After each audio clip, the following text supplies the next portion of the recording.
Co-powered by Techno.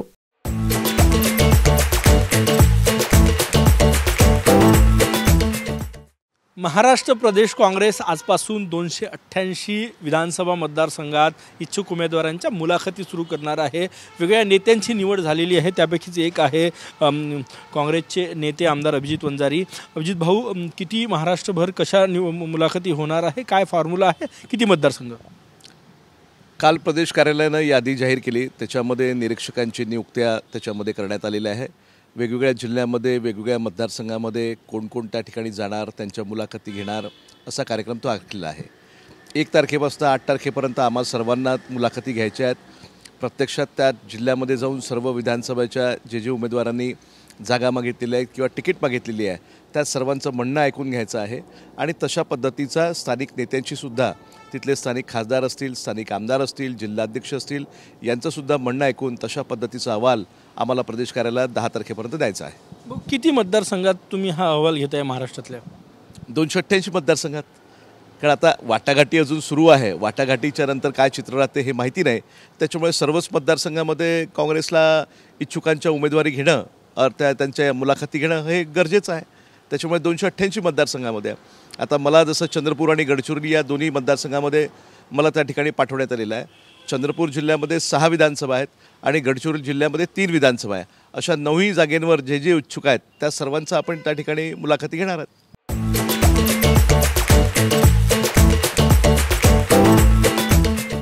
समजा तोडगा निघाला नाही तर एक प्लान तयार आहे काँग्रेसपाशी, 288 मतदारसंघात उमेदवाराची चाचपणी करून ठेवत आहे। हो, चाचपणी करून ठेवतो आहे, त्याच्यामुळे प्लान तयार आहे, कार्यकर्ते आहे, इन्फ्रास्ट्रक्चर आहे आणि काँग्रेससाठी ही काही नवीन नाही ना। 288 मतदारसंघामध्ये माणसं मिळणं, कार्यकर्ते मिळणं, उमेदवार मिळणं हे काही नवीन नाही, त्याच्यामुळे ही सर्व प्रक्रिया करून ठेवणं गरजेचं आहे। दिल्लीच्या आदेशाप्रमाणे त्यांना हे अपेक्षित आहे की स्थानिक पातळीवर सुद्धा चर्चा झाली पाहिजे, उमेदवाराची निवड प्रक्रियेमध्ये हा स्थानिक लोकांचा सुद्धा सहभाग असला पाहिजे। कार्यकर्त्यांचं म्हणणं काय, पदाधिकाऱ्यांचं म्हणणं काय, स्थानिक लोकांचं म्हणणं काय, उमेदवारांचं म्हणणं काय, ते ऐकून त्याच्यात प्रत्यक्षात अहवाल तशा पद्धतीचा हा प्रदेशला द्यायचा आहे। त्याच्यामुळे थोडीशी एक पारदर्शक पद्धतीची प्रक्रिया राबवण्याचा प्रयत्न हा प्रदेश काँग्रेसच्या माध्यमातून आहे। तुमच्या बोलण्याचा असाही अर्थ होतो की महाविकास आघाडी समजा जागा वाटपात सोल्युशन निघालं नाही तर काँग्रेसचा प्लान तयार आहे सोबळावर लढण्याचा? नाही, असं काही होणार नाही, पण महाविकास आघाडी इंटॅक्ट राहील, महाविकास आघाडी ही लढणारच आहे आणि फक्त आता वाटाघाटी आहे। आता समजा चंद्रपूर जिल्ह्यामध्ये किंवा गडचिरोली जिल्ह्यामध्ये किंवा कुठल्याही जिल्ह्यामध्ये समजा एखादी सीट शिवसेनेला नको असेल, राष्ट्रवादीला नको असेल, त्यांना लढायची इच्छा नाही आहे, तर मग त्या ठिकाणी तर आमचा प्लान बी तयार पाहिजे ना। आणि म्हणून या सगळ्या ठिकाणी चाचपणी करण्याचं काम या सगळ्या मुलाखतीच्या कार्यक्रमाच्या माध्यमातून आम्ही करतो आहे। म्हणजे 288 मतदारसंघात उमेदवार तयार आहे तुमच्याकडे?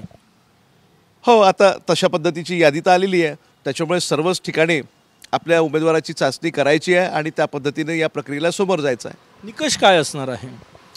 निकष मी सांगितलं ना की स्थानिक कार्यकर्त्यांचं म्हणणं काय आहे, पदाधिकाऱ्यांचं म्हणणं काय आहे। या ठिकाणी चन्नी थालासाहेबसुद्धा आमचे प्रभारी प्रांताध्यक्ष नानाभाऊसुद्धा येऊन गेले आहेत, प्रत्येक जिल्ह्यामध्ये त्यांचे दौरे झालेले आहेत, त्यांनीसुद्धा लोकांशी चर्चा केलेली आहेत आणि म्हणून यासुद्धा निवड प्रक्रियेच्या माध्यमातून, मुलाखतीच्या माध्यमातून प्रत्यक्षामध्ये सर्व उमेदवारांना सोबत बसून काय म्हणणं आहे त्यांचं, कशा पद्धतीची परिस्थिती आहे, सामाजिक परिस्थिती काय आहे, इलेक्टिव्ह मेरिट कोणाचं आहे, तिथली सगळी परिस्थिती काय आहे हे जाणून घेण्याचा प्रयत्न या माध्यमातून आहे।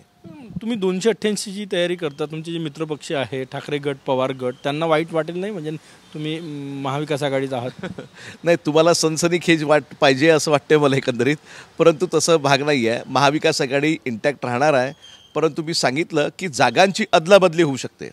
जसं वर्धेमध्ये जो प्रयोग झाला, वर्धेमध्ये अमर काळे हे मुळात काँग्रेसचे होते, माजी आमदार होते, 2 वेळा 3 वेळा काँग्रेसच्या याच्यातनं लढले होते, परंतु ते राष्ट्रवादीमध्ये गेले आणि तिथं ते खासदार झाले, त्याच्यामुळे जागांची अदलाबदली होण्याची शक्यता आहे, त्याच्यामुळे प्रत्येकाची आपली तयारी असणं स्वाभाविक आहे। शेवटचा प्रश्न, किती जागांवर महाविकास आघाडीत काँग्रेस लढणार ही शेवटचं टोक?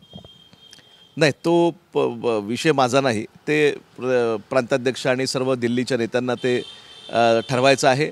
कालसुद्धा त्या ठिकाणी मुंबईमध्ये बैठक झाली, आज 2 वाजतासुद्धा बैठक आहे आणि त्या बैठकीच्या माध्यमातून जे काही चित्र समोर येईल त्याच्याप्रमाणे मग त्या वाटाघाटीच्यावर अंतिम स्वरूप, अंतिम त्याच्यामध्ये निर्माण होईल। खूप खूप धन्यवाद। कॅमेरामॅन सचिन साहेबांसह गजानन माटे, TV9 मराठी, नागपूर।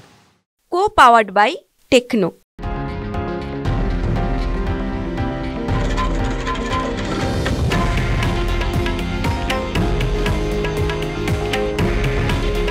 हे आहे देशातील नंबर 1 न्यूज नेटवर्क आणि आपण पाहत आहात TV9 मराठी. काळजी तुमची, हित महाराष्ट्राचं.